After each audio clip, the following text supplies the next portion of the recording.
Assalamualaikum warahmatullahi wabarakatuh. Perkenalkan, nama saya Fira Mauliana dari kelas 11 IPA. Pada video presentasi kali ini saya akan membawakan materi yang berjudul komponen kimiawi, penyusun sel, struktur, dan fungsi-fungsi sel. Jadi, sebelum kita membahas apa itu komponen-komponennya, alangkah lebih baik jika kita mengetahui dulu sedikit definisi dari sejarah sel. Definisi sel itu sendiri merupakan satuan unit terkecil dari makhluk hidup, yang dimana sel merupakan dasar dari pembentukan bagian tubuh.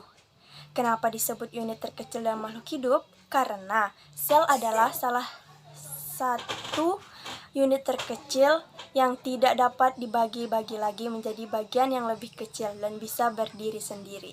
Sel sebenarnya berasal dari kata Latin yaitu cella yang berarti ruang-ruang kecil. Sel pertama kali ditemukan oleh seseorang bernama Robert Hooke pada tahun 1665. Robert Hooke mengamati sayatan gabus tersebut dengan menggunakan mikroskop. Lalu, dari hasil pengamatannya tersebut, ia menemui adanya ruang kecil yang membentuk gambar sel tersebut. Lalu, ruang kecil itulah yang dinamakan sel. Jadi, seperti itulah definisi singkat tentang sel. Sekarang kita akan membahas tentang komponen-komponen kimiawi penyusun sel. Ternyata, sel itu sendiri memiliki dua komponen kimiawi berbeda. Yang pertama, ada komponen organik, dan yang kedua ada komponen non-organik. Nah, komponen organik adalah karbohidrat, protein, lemak, dan asam nukleat. Sedangkan komponen non-organik yaitu air, vitamin, dan mineral.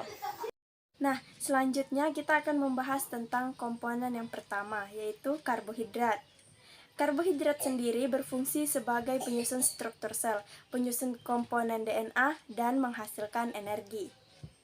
Yang kedua, ada protein. Protein dan asam amino yang dimana berfungsi sebagai penyusun membran sel, membantu transport substansi tertentu, dan mempercepat reaksi kimia. Yang ketiga ada lemak. Lemak terdiri atas asam lemak dan gliserol, di mana fungsi lemak itu sendiri merupakan komponen utama dalam pembentukan membran plasma.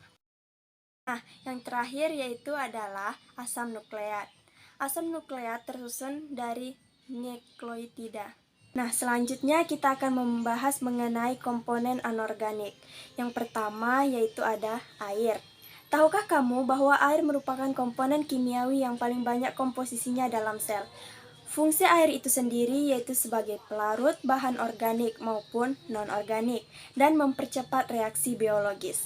Yang kedua yaitu ada vitamin. Vitamin berperan sebagai katalisator di mana berfungsi untuk mempercepat reaksi kimia. Ada banyak sekali macam-macam vitamin seperti vitamin A, B, vitamin C, vitamin D, vitamin E, dan vitamin K. Yang terakhir ada mineral. Mineral sendiri berperan dalam aktivitas metabolisme sel yang mengatur kerja enzim dan mengatur tekanan osmosis sel. Selanjutnya kita akan membahas tentang struktur organel sel dan fungsi-fungsinya. Yang pertama ada membran sel. Membran sel sering kita sebut dengan membran plasma yang bersifat semi-permeabel, yang artinya membran sel hanya dapat dilewati oleh zat tertentu. Membran sel berfungsi melindungi sel dan mengatur keluar masuknya zat. Yang kedua ada inti sel. Inti sel ini merupakan bagian terdalam sel. Inti sel merupakan bagian terdalam sel. Nukleus ini biasanya berbentuk oval atau bulat dan berada di tengah-tengah sel. Dalam inti sel terdapat nukleus dan benang kromosom. Dalam inti sel berfungsi untuk mengatur segala aktivitas sel. 3. Ada retikulum endoplasma. Retikulum endoplasma ini terbagi lagi menjadi dua macam. Yang pertama ada retikulum endoplasma kasar. Yang kedua ada retikulum endoplasma halus. Yang pertama, retikulum endoplasma kasar ini adalah memiliki ribosom di dalamnya, sehingga fungsinya adalah sebagai tempat sintetis protein. Yang kedua, retikulum endoplasma halus. Untuk retikulum endoplasma halus, fungsinya adalah untuk proses metabolisme. Yang keempat, ada ribosom. Ribosom ini berbentuk butiran-butiran bulat yang melekat sepanjang retikulum endoplasma. Ada pula yang soliter yang bebas di sitoplasma yang berfungsi sebagai tempat sintetis protein. Yang kelima, ada juga badan Golgi. Badan Golgi yaitu bentuknya pipi berlapis dan kantong kecil yang bertumpuk-tumpuk yang berfungsi sebagai sekresi sel. Yang keenam ada mitokondria. Nah, mitokondria ini merupakan tempat respirasi sel. Mitokondria ini dikatakan sebagai the powerhouse of cell, yang artinya adalah organel penghasil energi terbesar.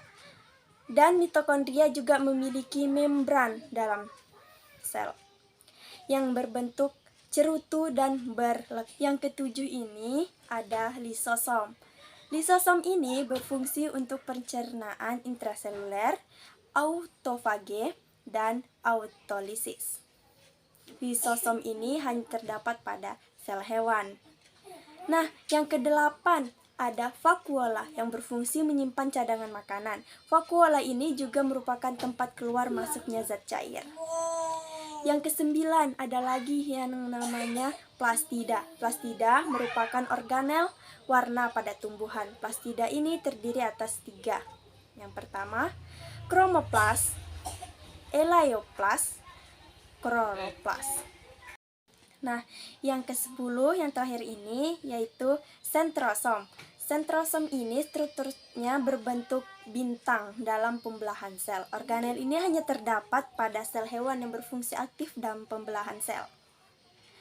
Dari komponen dan organel-organel sel tersebut dapat ditarik kesimpulannya bahwa sel merupakan penyusun struktur kehidupan yang paling kecil dan yang paling sederhana.